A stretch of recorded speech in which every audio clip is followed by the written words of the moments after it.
Hello दोस्तों, आज बात करने वाला हूं मैं कैसे आरसीएम पे करेंगे सेल्फ असेसमेंट मेथड के अंदर। हाँ जी दोस्तों, कैसे क्यूआरएमपी स्कीम के अंदर अगर आपकी आरसीएम की लायबिलिटी बनेगी तो कैसे आप पे करेंगे और कैसे आप इनपुट टैक्स क्रेडिट को ले सकते हैं सेल्फ असेसमेंट मेथड के अंदर, कैसे आप टैक्स को पे कर सकते हैं आरसीएम के अंदर जो है रिवर्स चार्ज मैकेनिज्म के अंदर।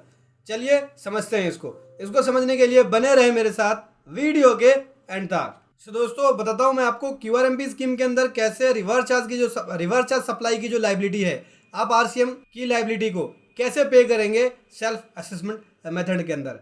चलिए मैं एक्सेल में फॉर्मेट ले गया हूँ, कंप्यूटेशन है जीएसटी का, जिसके अंदर बताऊंगा कैसे पे करेंगे। देखिए दोस्तों, अगर आपकी रिवर्स चार्ज की लायबिलिटी, देखो यहाँ पे रिवर्स चार्ज दो प्रकार का है, एक है रजिस्टर्ड डीलर से और एक है अनरजिस्टर्ड डीलर से। तो अनरजिस्टर्ड डीलर से क्या होता है, आपको 3B के अंदर ही पे करना है। 3B के अंदर ऊपर ऐड करना होता है। 3B की मैं आपको टेबल दिखाता हूँ। ये दोस्तों 3B के 3.1 के अंदर यहाँ पे हम आरसीएम वाली लायबिलिटी दिखाते हैं अपनी। तो अगर अनरजिस्टर्ड डीलर से है तो 3B के अंदर ही दिखाना है अपनी लायबिलिटी को, आप यहाँ दिखा देंगे। और जब आप टेबल 4 को भरेंगे इनपुट एस क्रेडिट वाली डिटेल को, तब आपको यहाँ पे आरसीएम का इनपुट लेना होगा यहाँ पे, ठीक है।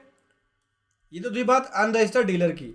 लेकिन अगर रजिस्टर्ड डीलर से है तो आपको क्यूआरएमपी स्कीम के अंदर जमा कराना होगा। वो कैसे, चलिए समझाता हूँ। मान लीजिए अगर आपका input S credit registered dealer से है तो क्या करेगा, वो अपनी R1 को भरेगा या IFF को भरेगा। उसके बाद आपके 2B के अंदर दिखा देगा कि ये रिवर्स चार्ज की लायबिलिटी है। तो अगर 2B के अंदर सामने वाला पर्सन जो रजिस्टर्ड डीलर है 2B के अंदर दिखा देता है कि ये आपकी रिवर्स चार्ज की लायबिलिटी है और इतना ही आपको इनपुट मिलना है, तब उस केस में आपको इनपुट तभी मिलेगा दोस्तों जब पहले आपकी आरसीएम की लायबिलिटी पे होगी। मतलब कैश लेजर से पे होगा आरसीएम की लायबिलिटी, तभी आपको इनपुट मिलेगा। मतलब ऊपर आपने तो यहाँ पे लायबिलिटी को दिखा दिया, ठीक है। मान लीजिए सपोज दैट कि 1000 रुपये का आपका आरसीएम बना, ठीक है। और उसके ऊपर वाली वैल्यू सारी हटा देते हैं यहाँ से, टैक्सेबल वैल्यू, और ये 1000 रुपये की लायबिलिटी और इनपुट भी हटा देते हैं यहाँ से। 1000 रुपये का टैक्सेबल वैल्यू है, जिसके ऊपर 80 रुपये का टैक्स बन गया IGST, ठीक है। ये आरसीएम के अंदर बन गया।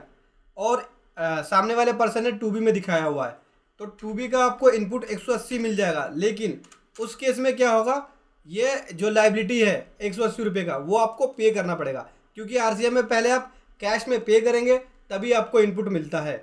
तो वो अमाउंट जाके आपके कैश लेजर में जमा हो जाएगा। लेकिन जब आप 3B के अंदर क्वार्टरली जब रिटर्न फाइल करेंगे तो वही टैक्स आपके इनपुट में भी आ जाएगा। लेकिन 180 रुपये का जो टैक्स है रजिस्टर्ड डीलर से, अगर आपने रजिस्टर्ड डीलर से लिया है आरसीएम वाली सप्लाई अगर आपने रिसीव करी है रजिस्टर्ड डीलर से और उसने 2B के अंदर डिक्लेयर किया है, तब आपको सेल्फ असेसमेंट मेथड के अंदर वो वाला टैक्स पे करना है। मतलब सिंपल सी बात करता हूँ, साधारण भाषा में बात करता हूँ। अगर आपकी आरसीएम की लायबिलिटी बनती है तो दो चीज़ों को ध्यान रखना है। सबसे पहला कि आरसीएम की लायबिलिटी अगर अनरजिस्टर्ड डीलर से है, अनरजिस्टर्ड डीलर से आपने आरसीएम लिया है, तब आप 3B के अंदर करा देंगे, ठीक है। जब मार्च के बाद अप्रैल में 4th क्वार्टर की रिटर्न जाएगी 3B की।